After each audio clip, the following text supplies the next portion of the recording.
নমস্কার, আমি উর্না। আপনারা দেখছেন প্যারালাল ঝলক। ডিজিটাল মিডিয়ায় এই প্রথম আপনাদের জন্য বাংলায় খেলার বুলেটিন। আইএসএল এর সব খবর তো রয়েছে, সেই সঙ্গে ফুটবলের যাবতীয় খবর নিয়ে দেখতে থাকুন খেল সকার। মলিনা ব্রিগেডের পাখির চোখ আইএসএল শিল্ডে। অন্য কিছু নিয়ে ভাবার বলার জায়গায় নেই মোহন ব্রিগেড। তাই রবিবার ওড়িশা ম্যাচটা ভালোই উতরে গিয়ে লক্ষ্যে পৌঁছতে মরিয়া কামিংস মনবীররা। স্টুয়ার্ট, দিমিত্রি, কামিংস আর ম্যাকলারেন, এই চারজনের কোন জুটিকে খেলাবেন সেদিকেই নজর সকলের। মলিনাও ঘুরিয়ে ফিরিয়ে জুটি বেঁধে চারজনকে খেলালেন। সাহাল ছাড়া বাকিদের চোটাঘাত সেরে উঠছে, এটাই চিন্তা আরও কমাচ্ছে মলিনার স্বস্তি, মোহনবাগানের স্বস্তি। পুরোপুরি ফিট হওয়ার পথে মনবীর সিং। তার চোট চিন্তায় ফেলেছিল শিবিরকে। দলের ছন্দ নষ্ট হয়ে যাওয়ার ভয় ছিল, কিন্তু মনবীর বৃহস্পতিবার দলের সঙ্গে পুরোদমে অনুশীলন করে সবার চিন্তা কমালেন। হাতে এখনও 2-3 দিন সময় আছে, তাই আশা করা যায় ওড়িশা ম্যাচের আগে তিনি পুরোপুরি ফিট হয়ে যাবেন। মনবীর এবং লিস্টন, এই দুই উইংয়ের ঝটকায় যে ওড়িশাকেও বেসামাল করতে চান মলিনা। রবিবার নিজের পুরনো দলের বিরুদ্ধে নামবেন হুগো বুমোস। মোহনবাগানকে থামানোর লক্ষ্যে নামবেন হুগো। তার মধ্যে বাড়তি তাগিদ, বাড়তি অনুপ্রেরণা থাকবেই। তবে শুধু তিনি নন, সঙ্গে থাকবেন আহমেদ জাহু। এই দুজন ওড়িশার আসল প্লেয়ার। এই দুজনকে অকেজো করতে পারলেই মোহনবাগানের কাজ অনেকটাই সারা হয়ে যাবে। তাই তাদের অকেজো করতে মোহনবাগান কোন কৌশল নেবে? মোহনবাগানের প্রাক্তন ফুটবলার মানস ভট্টাচার্য অবশ্য মনেই করছেন না এই দুজন বা ওড়িশা দল মোহনবাগানের সামনে কোনো বাধা হয়ে দাঁড়াতে পারবেন।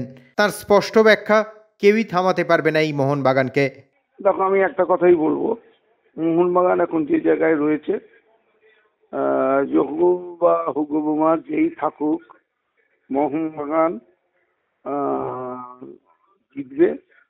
এবং অবশ্যই যেটা মাথায় রাখতে হবে, লিগ শিল্ড পরপর দুবার জয় করবে।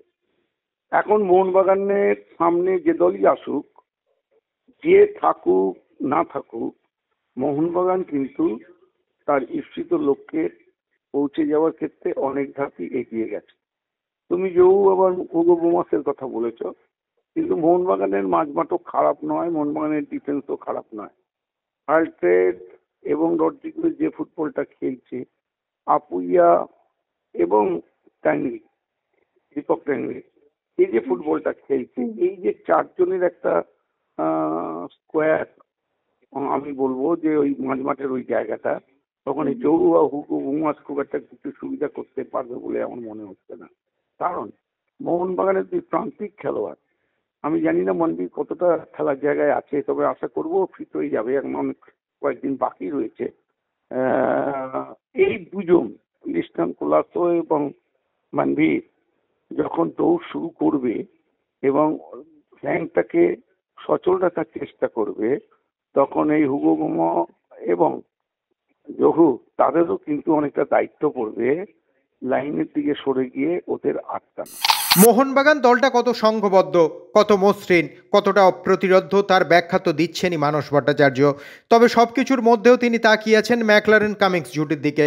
মোহনবাগানই মানুষের বিশ্লেষণ, এই জুটি মোহনবাগানের পাল তোলা নৌকোকে লক্ষ্যে পৌঁছে দেবে।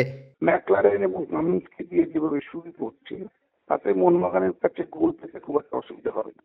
ম্যাকলারেন পরপর ম্যাচে গোল পাওয়াতে ওর কনফিডেন্স লেভেলটা অনেকটা বেড়েছে এবং ও গোল করেছে, গোল করাচ্ছে, যেভাবে গোল করিয়েছিল আমার মনে আছে, একটা ফ্লিক করেছিল ডান পায়ের গোড়ালির কাছ দিয়ে, এবং সেই বলটাকে এমন ভাবে পাঠিয়ে দিয়েছিল, সুভাষিস যেভাবে ফলো করে এসে গোল করেছিল, সেটা কিন্তু আমার কাছে খুব চমকপ্রদ লেগেছিল। এবং ও যে কত বড় মাপের খেলোয়াড়, বর্তমানে রান করে যে শটটা মারলো, গোল হলো, কিন্তু দেখিয়ে দিয়েছে। আর কামিংস যেভাবে বল বাড়াচ্ছে, একেবারে অ্যাকিউরেট জায়গায় বল রাখছে, এটাও কিন্তু খুব গুরুত্বপূর্ণ। ইস্টবেঙ্গলের ঘরের ছেলেই হয়ে গিয়েছেন বিকাশ মাঝি। মেহতাব হোসেনও যদিও ঘরের ছেলে নন, তবে তিনিও ইস্টবেঙ্গলের প্রাক্তন হিসেবেই বেশি পরিচিত। মোহনবাগানের দুর্দান্ত সাফল্যে সেই বিকাশ মেহতাবরাও খুশি, তারাও আনন্দিত। ইস্টবেঙ্গল পারেনি ঠিকই, কিন্তু বাংলার দল হিসেবে মোহনবাগান যে পেরেছে বা পারছে, সেটাই তাদের খুশির কারণ। একথা বলতে কোনো দ্বিধা নেই বিকাশ বা মেহতাবের। এই মরশুমে মোহনবাগানকে আটকাবার মতো আর খেলছে নেই। মোহনবাগান লিগ, আইএসএল ট্রফি সব মোহনবাগান পাচ্ছে। বাংলার ক্লাব হিসেবে একটা ইস্টবেঙ্গল পারেনি, মোহনবাগান হয়েছে, এটা তোমার আনন্দের দিক। এটুকুই আমার বার্তা। ব্যাস আর কিছু বলো। হ্যাঁ। মোহনবাগানের যা টিমের এখন যা কন্ডিশন, মোহনবাগানকে এই আইসিএল এর যে কটা টিম আছে মোহনবাগানকে হারাবার কারো ক্ষমতাও নেই। কারণ মোহনবাগান খেলতে নামবে সবসময় 2 গোল লিড নিয়ে খেলতে নামবে। এই উড়িষ্যা ম্যাচে দেখো মোহনবাগান, আমার ধারণা মোহনবাগান 2-3 গোলে জিতবে। দেখো, first of all congratulation Mohun Bagan পুরো এন্টায়ার দলকে, সাপোর্টারদের, অফিসিয়ালদের, এবং তাদের এক টিম রাখা। প্লাস হচ্ছে যে আমি অফকোর্স গোয়েঙ্কা স্যারকে আমি কংগ্রাচুলেশন জানাবো উনি টিমের ব্যাপারে এত ইনভলভমেন্ট। এইটা অনেকটা ক্রেডিট অফকোর্স গোয়েঙ্কা স্যারের যায়, মানে গোয়েঙ্কা স্যারকে যায় আর কি এই ক্রেডিটটা অনেকটাই। কেন দেখো, আমি টিম করা আর টিমের সাথে ইনভলভ থাকা, যে ধরো ইনভেস্ট করবে, উনি যেটা চেয়েছেন সেটা তার থেকে বেশি দিয়েছেন টিমকে। সো অফকোর্স ওনার তো ক্রেডিট আছে, তার সাথে সাথে প্লেয়ারদের আর অফকোর্স কোচের আছে। টোটাল টিমটা এত ভালো ফুটবল খেলেছে না, তার জন্যই কিন্তু। আর এই টিমটাকে একটা সূত্রে বাঁধা ইজ ভেরি ডিফিকাল্ট। সবাই কিন্তু most of the player national টিমের player, most of the player foreign player, they are very good level, মানে খুব ভালো লেভেলে খেলে এসছে। এই টিমটাকে এক সূত্রে বাঁধা কিন্তু খুব ইজি নয়। 5টা মানে বিভিন্ন স্টেট, বিভিন্ন কান্ট্রি, বিভিন্ন ল্যাঙ্গুয়েজ এক সূত্রে বাঁধা খুব ডিফিকাল্ট। সেটা মরিনাকে অবশ্যই ক্রেডিট দিতে হবে এটা। অফকোর্স দেখো, ফুটবলের যদি মানে ফুটবল লাভার সবাই যদি বলো, আমরা অফকোর্স খুব খুশি এই কারণেই কি বাংলার দল যত চ্যাম্পিয়ন হবে তত বাংলার ছেলেরা উঠে আসবে, বাংলার ছেলেরা ইন্সপায়ার হবে যে আমাদের বাংলার তাতে তোমার ট্রফি আসছে, বাংলা নাম মুখ উজ্জ্বল হবে। এর থেকে বড় আর কি জিনিস চাই। রবিবারের মোহনবাগান ম্যাচে টিকিটের চাহিদা তুঙ্গে। অনলাইন, অফলাইন আর মেম্বারশিপ, এই 3ভাবেই টিকিট বন্টন হচ্ছে। মেম্বারদের জন্য কমপ্লিমেন্টারি টিকিট করে দিয়েছে বাগান ম্যানেজমেন্ট। ইতিহাসের সাক্ষী হতে চলেছে সবুজ মেরুন। তাই বৈধ রিনিউ করা মেম্বারশিপ কার্ডে শুক্রবার দুপুর 3টে থেকে সন্ধ্যে 6টা পর্যন্ত এবং শনিবার দুপুর 1টা থেকে বিকেল 4টে পর্যন্ত ক্লাব তাঁবুতে মেম্বারদের কমপ্লিমেন্টারি টিকিট দেওয়া হবে। এই ম্যাচের জন্য মোট 62,000 টিকিট ছাপা হয়েছে, যার মধ্যে 40,000 টিকিট অনলাইনে ছাড়া হয়েছিল, যা ইতিমধ্যেই সোল্ড আউট। আর অফলাইন টিকিট সকাল 11টা থেকে বিক্রি হচ্ছে মোহনবাগান ক্লাব থেকে। বৃহস্পতিবার প্রবল বৃষ্টি থাকলেও সেসব উপেক্ষা করেই রমরমিয়ে চলছে টিকিট বিক্রি। সকাল থেকে কিরকম লাইন টিকিটের, কিরকম বিক্রি হচ্ছে? বিক্রি ভালোই হচ্ছে। প্রথমে লাইন প্রচুর ছিল, তারপর বৃষ্টির কারণে অনেক লাইন কমে গেছে, কিন্তু তাও অনেক সেল আছে। আর 15-20 টাকার মধ্যে সেল হয়ে গেছে এখন অবধি। হ্যাঁ, এখন অবধি 15-20 টাকা সেল হয়ে গেছে। মোটামুটি কত টিকিট বিক্রি হয়েছে এখন অবধি? হয়ে গেছে তোমার 400-500 টাকার টিকিট বেশি তার হয়ে গেছে। আচ্ছা, আর বলছি এই ম্যাচের জন্য তো 50 টাকার টিকিট করা হয়েছিল একটা। হ্যাঁ হ্যাঁ, আছে আছে। আচ্ছা, সেটা মানে কোন টিকিটটা চাহিদা সব থেকে বেশি? সব থেকে বেশি হচ্ছে তোমার B2, D2 এসব চাহিদা সব থেকে বেশি, কেন ওইগুলো একটু মিডিল টায়ার হচ্ছে। Back to back league sealed খেতাব জিততে চলেছে মোহনবাগান। স্বভাবতই সমর্থকদের মধ্যে উন্মাদনা তুঙ্গে। বৃষ্টিকে উপেক্ষা করেই ক্লাব তাঁবু থেকে লাইন দিয়ে টিকিট কাটতে ব্যস্ত তারা। সব কাজ ফেলে যে রবিবার ইতিহাসের সাক্ষী থাকতে হবে, সেই উচ্ছ্বাসই যেন ধরা পড়ল বাগানীদের মধ্যে। আমাদের প্রতিনিধি সৌভিককে রবিবারের প্ল্যানিংয়ের কথাও জানিয়ে গেলেন সবুজ মেরুন সমর্থকরা। আমরা 3 গোল মানবো, 3 গোল, জয় মোহনবাগান। টিমটা দিয়ে যাবো আমরা, আর এই জন্য খেলার খুব ইচ্ছে, এই জন্য এলাম। আর অনেক বাজি টাজি সব আবির টাবির মাখানো হবে, করবো। এবং লিগ পাচ্ছি আমরা, 100% লিগ পাচ্ছি। সেলিব্রেশন তো করবোই, খেলা শেষে আমাদের সেলিব্রেশন হবে। উইনারদের যা হয় সেটাই হবে। 1 ঘন্টা আগে ঢুকবো। হ্যাঁ, তার আগে ঢুকবো, 5টা 5:30টায় ঢুকে যাবো। ঝলমল করছে মোহনবাগান তাঁবু। আরও একবার ভারত সেরা হতে চলেছে সবুজ মেরুন। গঙ্গাপাড়ের ক্লাবে এখন হই হই, সকলের ব্যস্ততা। তবে এই ব্যস্ততা কিন্তু বিজয় উৎসবের প্রস্তুতির। ক্লাবের লনে বিকেলের আড্ডায় এখন শুধুই সেলিব্রেশনের পরিকল্পনা। তাদের যে আর তর সইছে না, এখন যে শুধু লিগ টেবিলের ধরা ছোঁয়ার বাইরে যাওয়ার অপেক্ষা। রেডি মানে আমরা তো মোহনবাগান সাপোর্টাররা এখন থেকেই উৎসব শুরু করে দিয়েছে, কিন্তু সকলেই চাইছে যে আগে ম্যাচটা জেতার পরে পুরো উৎসবটা হবে। সেই দিনে মাঠে 70,000-এর মতন লোক থাকবে এবং আমাদের জিএস সমস্ত টিকিট মেম্বারদের জন্য টোটালি ফ্রি করে দিয়েছে, কমপ্লিমেন্টারি। অতএব সমস্ত মেম্বাররা উৎসব করবার জন্যে মাঠে গিয়ে মাঠে উৎসব করবে, আমরা জিতবো এই আশা আমাদের প্রত্যেকটা মেম্বার যেমন রাখে, আমরা যারা ক্লাব অফিসিয়ালরা রয়েছি তারাও চাইছি যে পরপর 2 বছর আমরা লিগ সিল জিতে ভারতবর্ষে একটা ইতিহাস সৃষ্টি করি। এখন পর্যন্ত কোনো টিম পরপর 2 বার লিগ সিল পায়নি এবং তারপরে আমরা সবাই মিলে আনন্দ করব। দেখো, যেটা ওই মেন ব্যাপার সেটা হচ্ছে যে আমরা হয়তো শনিবার দিনই চ্যাম্পিয়ন হয়ে যাবো। শনিবার দিন যদি গোয়া কোনো কারণে হেরে যায়, আমরা শনিবার দিনই চ্যাম্পিয়ন। নিয়ম রক্ষার জন্য আবার রোববার দিন গিয়ে লাফালাফি করতে যাবো। আর তবু অন্য কারোর উপর ভরসা না করেই বলছি, আমরা জিতেই চ্যাম্পিয়ন হওয়ালে বেশি খুশি হব যদি রোববার দিন নিজেরা জিতে নিজেরা চ্যাম্পিয়ন হয়। আর মোহনবাগানের ইতিহাসে এই প্রথমবার যে আমরা পরপর 2 বার কোনো জাতীয় লিগ স্তরের বা জাতীয় স্তরের লিগ শিল্ড পরপর 2 বছর জিততে চলেছি। 135 বছরে তা আগে কখনো হয়নি, এই প্রথমবার হতে চলেছে। যদিও শেষ 3 বছর ধরে আমরা একবার লিগ শিল্ড আগের বছর, তার আগের বছর আমরা আইএসএল কাপ জিতেছি, কিন্তু পরপর 2 বছর লিগ শিল্ড পাওয়াটা আমাদের কাছে একটা বিশাল বড় কিছু হতে চলেছে, যেই জন্য আমরা সব রকমভাবে তৈরি হয়ে রয়েছি যে কীভাবে লাফানোটা স্টার্ট হবে। হ্যাঁ, জাস্ট এখনো কিচ্ছু বলবো না, কেন এখনো জিতি তারপর লাফাবো সবাই মিলে একসাথে, তখন জয়মোহনবাগান অন্য লেভেলের হবে। এটাই হচ্ছে ব্যাপার এবং সবাই আনন্দিত, মানে যত মোহনবাগানই আছে সারা দেশে সারা বিশ্বে সবাই সমানভাবে রেডি হয়ে রয়েছে, জাস্ট জেতাটা অপেক্ষা, জিতলেই শুরু।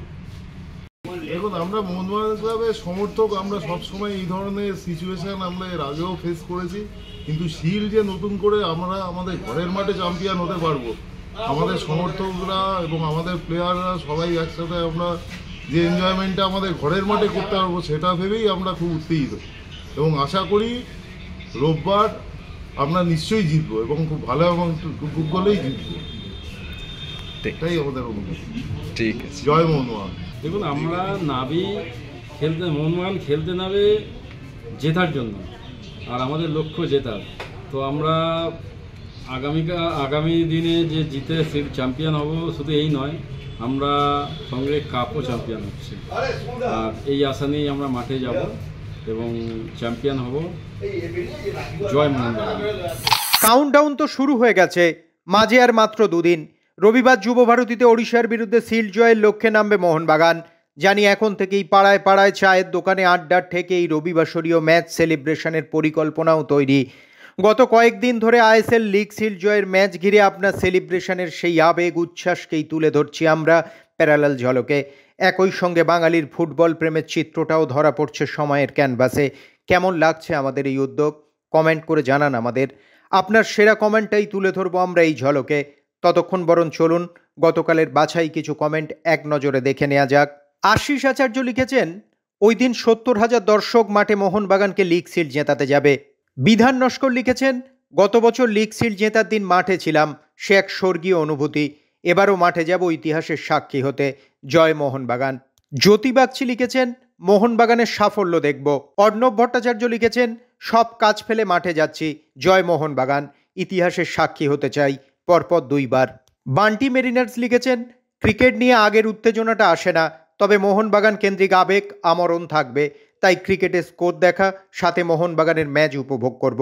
শৈবাল মজুমদার লিখেছেন, আমার প্রাণের থেকেও প্রিয় Mohun Bagan ISL league and shield পাওয়ার নির্ণায়ক ম্যাচ খেলতে নামবে, সেই খেলা না দেখে থাকতে পারি। পরপর 2 বার আইএসএল জিততে চলেছে আমার Mohun Bagan. 23 February will be the red letter day of Mohun Bagan. Bimal Kumar Gupta লিখেছেন, আমরা 4 বন্ধু রবিবার যুবভারতীতে ভিআইপি গ্যালারিতে ম্যাচ দেখব, ক্রিকেটটাও মোবাইলে দেখব। সম্বিত মুখার্জি লিখেছেন, আমার বয়স 65, ওই দিন ইন্ডিয়া ম্যাচের খেলা মোবাইলে দেখব, হাফ ম্যাচ তো দেখা হয়ে যাবে, মোহনবাগান ম্যাচ দেখব আর জিতব। শনিবার পাঞ্জাব এফসির বিরুদ্ধে নামবে ইস্টবেঙ্গল, তার আগে দলের সমস্যা ও নানান অসুবিধার কথাই অস্কারের মুখে। জিকসন ও নন্দা এখনও পুরোপুরি ফিট নন, সেটা নিয়ে চিন্তা আছে। তবে অস্কার জানিয়ে দিলেন গত 2 মাস তারা ধারাবাহিক ফুটবল খেলছেন। যেটুকু ধারাবাহিকতা ব্যাহত হয়েছে সেটা চোট ও কাঠ সমস্যার জন্যই।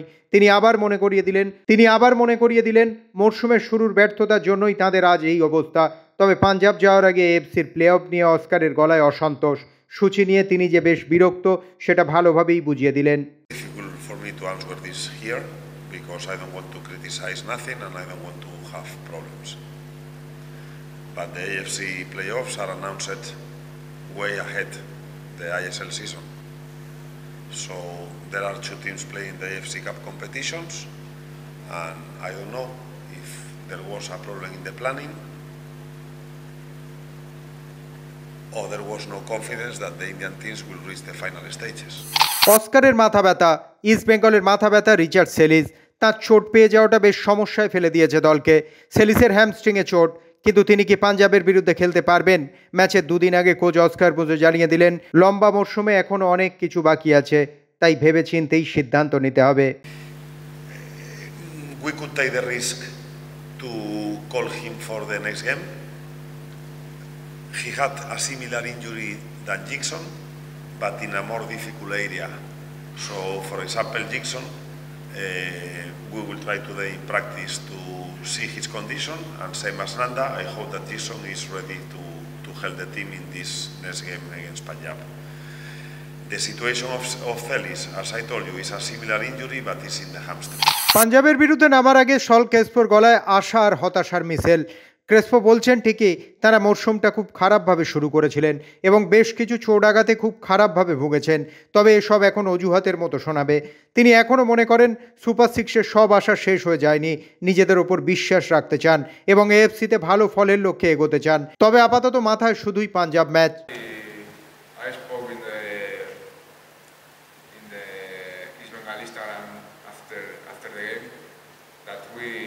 We understand the fans that they are angry, it's normal, but we will fight for them till the end of the season, and I hope to get a good results in this last games.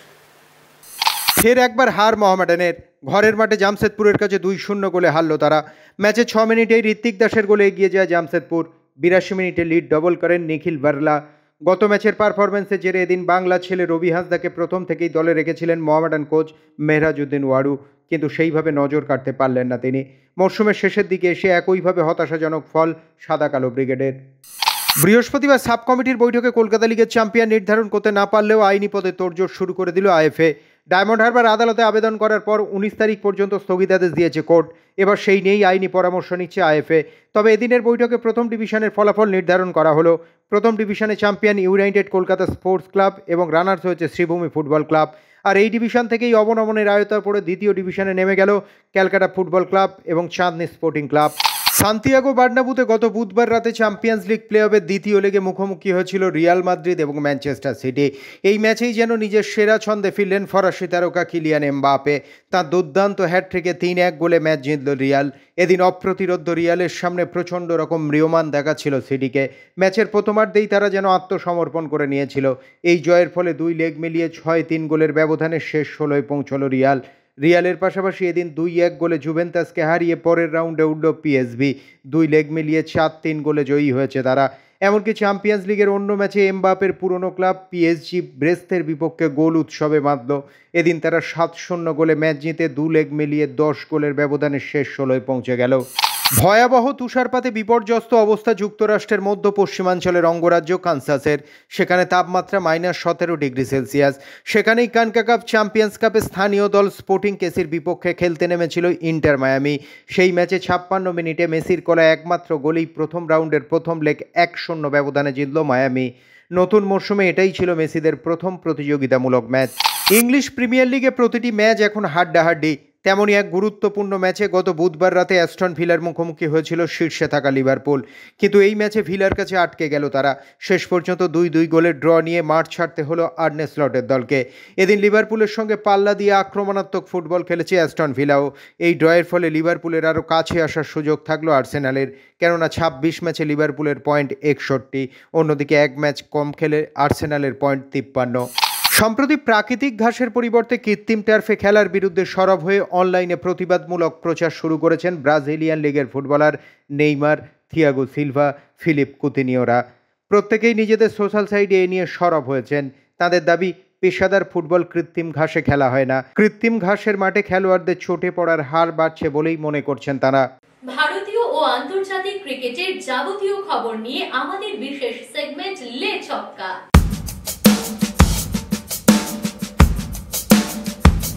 Champions ট্রফিতে জয় দিয়ে অভিযান শুরু করলো ভারত। বাংলাদেশকে হারালো 6 উইকেটে। প্রথমে bat করে বাংলাদেশ করে 228 রান, তবে ভারতীয় বোলারদের ধাক্কায় একসময় 35 রানে 5 উইকেট হারিয়ে ধুঁকছিল বাংলাদেশ। কিন্তু ষষ্ঠ উইকেটের জুটিতে হৃদয় এবং জাকির আলী 154 রান যোগ করে বাংলাদেশকে ম্যাচে ফেরান। এটি ভারতের বিরুদ্ধে একদিনের ক্রিকেটে যে কোনো জুটিতে বাংলাদেশের সর্বোচ্চ রান। মোহাম্মদ সামি নেন 5 উইকেট, জবাবে 4 উইকেট হারিয়েই জয়ের রান তুলে নেয় টিম ইন্ডিয়া। নিজের অষ্টম শতরান করেন শুভমান গিল, রাহুল করেছেন 41 রান, রোহিত শর্মা করেছেন 36 বলে 61 রান, বিরাট কোহলি করেন 38 বলে 22 রান। আগামী 23শে ফেব্রুয়ারি পাকিস্তানের বিরুদ্ধে নামবে ভারত। চোট থেকে ফিরেছেন, তারপর চ্যাম্পিয়ন্স ট্রফির আসরে নিজেকে দারুণভাবে মেলে ধরলেন মোহাম্মদ সামি। বাংলাদেশের বিরুদ্ধে 53 রানে 5 উইকেট নেওয়ার সঙ্গে সঙ্গে একদিনের ক্রিকেটে 200 উইকেটের মাইলস্টোনে পৌঁছে গেলেন। একই সঙ্গে গড়লেন ভারতীয় রেকর্ড এবং বিশ্ব রেকর্ড। দ্রুততম ভারতীয় বোলার হিসেবে একদিনের ক্রিকেটে 200 উইকেট নেওয়ার নজির গড়লেন ভারতীয় স্পিড স্টার। তিনি 103 ইনিংসে গড়লেন এই নজির, ভেঙে দিলেন অজিত আগারকারের রেকর্ড। বলের হিসেবে দ্রুততম বোলার হিসেবে বিশ্ব রেকর্ড গড়লেন। তিনি 200 উইকেট নিয়েছেন 5126 বলে। এক্ষেত্রে তিনি ভেঙে দিলেন মিচেল স্টার্কের বিশ্ব রেকর্ড। চ্যাম্পিয়ন্স ট্রফির আসরে ভারতের প্রথম ম্যাচেই হ্যাটট্রিকের সুযোগ হাতছাড়া হলো অক্ষর প্যাটেলের। নিজের প্রথম ওভারেই পরপর 2 বলে অক্ষর আউট করেন বাংলাদেশের তানজিদ হাসান এবং মুশফিকুর রহিমকে। তারপরেই হ্যাটট্রিক বলে সহজ ক্যাচ তোলেন জাকির আলী, কিন্তু স্লিপে সেই অত্যন্ত সহজ ক্যাচ ফেলে দেন অধিনায়ক রোহিত শর্মা। এভাবে অক্ষরকে হ্যাটট্রিক থেকে বঞ্চিত করে নিজেও লজ্জায় পড়ে যান রোহিত। হাত জোড় করে অক্ষরের কাছে তাকে ক্ষমা চাইতেও দেখা যায়। অক্ষর অবশ্য মৃদু হেসে প্রত্যুত্তর দেন। দুর্ভাগ্য অক্ষরের, এত বড় আসরে হ্যাটট্রিকের সুযোগ এভাবে হাতছাড়া হলো। শুরু হয়ে গেছে চ্যাম্পিয়ন্স ট্রফি, সেখানে নেই জাসপ্রীত বুমরা। কিন্তু সত্যি কি তিনি নেই? তিনি না থাকলেও তাকে নিয়ে আলোচনা চলছে চ্যাম্পিয়ন্স ট্রফির আসরে। কেমন আছেন জাসপ্রীত বুমরা, জানালেন স্ত্রী সঞ্জনা গানেসান। চ্যাম্পিয়ন্স ট্রফির ভারত বাংলাদেশ ম্যাচে বুমরাকে নিয়ে কৌতূহলী বাংলাদেশের ক্রিকেটার মেহেদি হাসান মিরাজ। বুমরার স্ত্রী সঞ্জনা গানেসানের কাছে বাংলাদেশের ক্রিকেটার জানতে চান বুমরা কেমন আছেন। সঞ্জনা জানিয়েছেন বুমরা ঠিক আছেন, এনসিএতে ট্রেনিং করছেন। করাচি স্টেডিয়ামে খেলা দেখতে গিয়ে হতাশ পাকিস্তানের অভিনেতা আদনান সিদ্দিকী। সোশ্যাল মিডিয়ায় হতাশা প্রকাশ করেন তিনি। তার মতে করাচি স্টেডিয়ামের ভিআইপি বক্স থেকে মাঠের ভিউ পরিষ্কার নয়। তার দেখে মনে হচ্ছে তিনি যেন দুবাইয়ে বসে খেলা দেখছেন। তাছাড়া 29 বছর পর আইসিসি টুর্নামেন্ট আয়োজন হচ্ছে পাকিস্তানে, কিন্তু গ্যালারি ফাঁকা। সেই তুলনায় কোনো উন্মাদনা নেই, যা নিয়ে হতাশা ব্যক্ত করেন ইংল্যান্ডের প্রাক্তন অধিনায়ক মাইকেল ভন।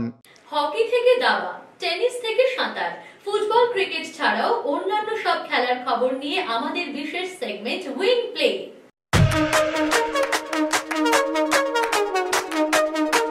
ন্যাশনাল গেমসে বাংলার পদকজয়ীদের সম্বর্ধিত করা হলো ক্রীড়া সাংবাদিক ক্লাবে। উত্তরাখণ্ডে 38তম জাতীয় গেমসে বাংলার ঝুলিতে এসেছে 47টা পদক, যার মধ্যে সোনা 16টা, রূপো 13টা আর ব্রোঞ্জ পদক এসেছে 18টা। বাংলার মুখ উজ্জ্বল করা এই সকল ক্রীড়াবিদদের স্মারক উত্তরীয় দিয়ে সম্মান জানানো হলো। ময়দানের সকল স্তরের ক্রীড়া সংগঠকরাও এদিন উপস্থিত ছিলেন এই সম্বর্ধনা মঞ্চে। সম্মানিত হয়ে খুশি জিমন্যাস্টিক্সে বাংলাকে সোনা এনে দেয়া প্রণতি দাস। খুবই ভালো লাগলো। আগের বারেও ন্যাশনাল গেমসে মেডেল পেয়ে আমি এই স্পোর্টস জার্নালিস্ট ক্লাব থেকে আমি সম্বর্ধনা পেয়েছি, আমি এবং আমার কোচ। এবারেও আমাকে সম্বর্ধনা জানিয়েছে স্পোর্টস জার্নালিস্ট ক্লাব। তো আমার খুব ভালো লাগছে স্পোর্টস জার্নালিস্ট ক্লাবকে। আমি তাদের জন্য খুবই কৃতজ্ঞ যে সব প্লেয়ারকে ডেকে যে এই প্রথমেই যে একটা অনুষ্ঠান, একটা গেট টুগেদার, একটা যে সেলিব্রেশন করা হচ্ছে, তার জন্য আমার খুবই ভালো লাগে। ন্যাশনাল গেমসে সোনা জেতার পরও জিমন্যাস্টিক বিশ্বকাপে ব্রাত্য প্রণতি দাস। খবরটা পাওয়ার পর থেকেই হতাশ তিনি। সোনা জয়ের পরও কেন তার সাথে এমনটা হলো বুঝতেই পারছেন না প্রণতি। তবে এটাই প্রথমবার নয়, এর আগেও এমনভাবে বঞ্চিত হয়েছেন তিনি। আবারও একবার সেই একই ঘটনা ঘটায় একরাশ ক্ষোভ উগরে দিলেন বাংলার এই জিমন্যাস্ট। দেখুন, এটা তো প্রথমবার নয় আমার সাথে হচ্ছে, এটা আমার সাথে আগেও হয়েছে। কমনওয়েলথ গেমস থেকে শুরু হয়েছে, লকডাউনের পর থেকে। কমনওয়েলথ গেমস, এশিয়ান গেমস, এই ক্রাইটেরিয়া নিয়ে যে আমি না কোনো ক্রাইটেরিয়ার মধ্যেই পড়ি না। তো এবারে ন্যাশনাল গেমসের পরে যে এই একটা প্রথম ন্যাশনাল গেমসের প্রথম দিন থেকেই কোয়ালিফিকেশন রাউন্ড ছিল, সেখান থেকেই সিলেকশন ট্রায়াল ছিল ওয়ার্ল্ড কাপে এই মার্চের প্রথম দিকে। বাট কালকে লেটার এসছে, সেখানেও আমার নাম নেই। প্রণতি দাসের সুযোগ না পাওয়ার খবর শুনে হতবাক বিশ্বরূপ দে। কেন এমন হলো জানতে চাইবেন তিনিও। এই জন্যই কিছু হয় না খেলাধুলো। আমি ক্রিকেটের লোক, আমি তো আমার বিয়েতে আমার লাইফ হচ্ছে 2-2.5-3 মাসে। প্রণতি যে নেই এটা আমি ভাবতেই পারছি না। আমি এইমাত্র শুনলাম যে প্রণতির নাম অন্তর্ভুক্ত হয়নি ওয়ার্ল্ড কাপ ক্যাম্পে। তো আমি বিএর প্রেসিডেন্টকে বলবো যে ইমিডিয়েটলি একটা অ্যাকশান নেবার জন্য, বলার জন্য, যেখানে যা যা বলার এখন এগুলো করতে হবে। খেলোয়াড়রা ডিপ্রাইভ হয়ে থাকবে, হতে পারে না। এবং আমি নিশ্চয়ই প্রেসিডেন্টকে ধরে কথা বলে একটা ব্যবস্থা করার চেষ্টা করব। মর্মান্তিক ঘটনা ঘটল ভারতের 17 বছর বয়সী পাওয়ার লিফটার যষ্টিকা আচার্যের। গত মঙ্গলবার জিমে অনুশীলন করার সময় তার ঘাড়ে এসে পড়ে 270 কেজির রড। ঘাড় ভেঙে যায়। সাথে সাথে স্থানীয় হাসপাতালে নিয়ে গেলে চিকিৎসকরা তাকে মৃত বলে ঘোষণা করেন। রাজস্থানের এই মহিলা পাওয়ার লিফটার জুনিয়র জাতীয় গেমসে সোনা জিতেছিলেন। এই ঘটনার সময় আহত হন যষ্টিকার ট্রেনারও, তবে তার আঘাত তেমন গুরুতর নয়। যষ্টিকার এই মর্মান্তিক পরিণতি যেন আরও একবার অনুশীলনকালে ক্রীড়াবিদদের ন্যূনতম সুরক্ষা নিয়েই প্রশ্ন তুলে দিল।